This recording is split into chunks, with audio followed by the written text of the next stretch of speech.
एक जंगल में मीठी नाम की एक चिड़िया रहती थी। उसके दो भाई भी थे।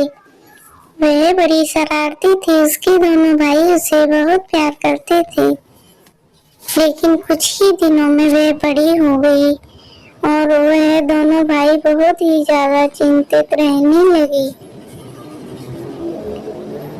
एक दिन बड़ा भाई बोला कि हमारी बहन अब शादी के योग्य हो गई है, क्यों ना हम इसके लिए अच्छा सा रिश्ता देखकर इसकी शादी कर दें।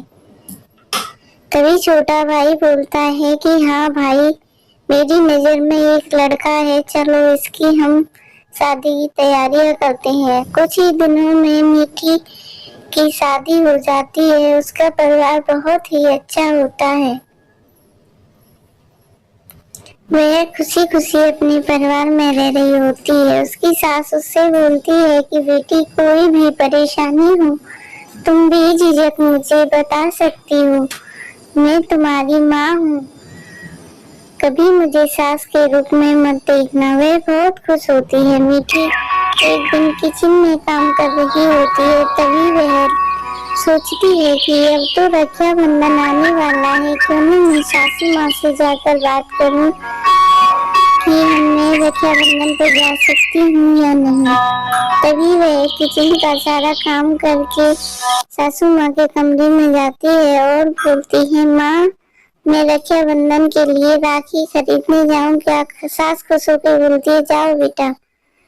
वह बड़े ही प्यार से अपने दोनों भाइयों के लिए राखी खरीदने लगती है और बड़े ही प्यार से वह राखी लेके आती है और साथ में घेवर भी लाती है और राखी और घेवर लेके वह अपने घर की तरफ चल देती है।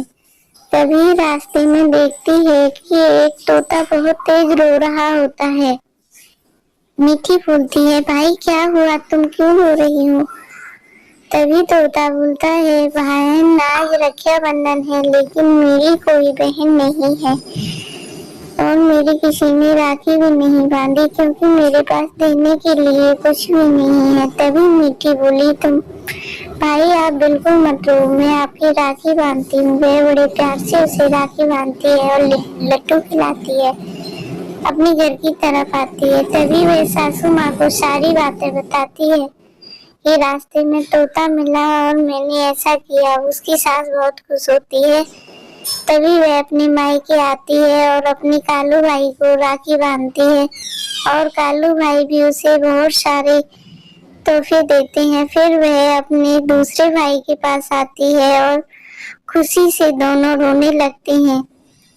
फिर वह बोलते हैं कि क्या करें मीठी, कोई हमारे चैनल को लाइक शेयर एंड सब्सक्राइब ही नहीं करता, आप भी बोलो ना करने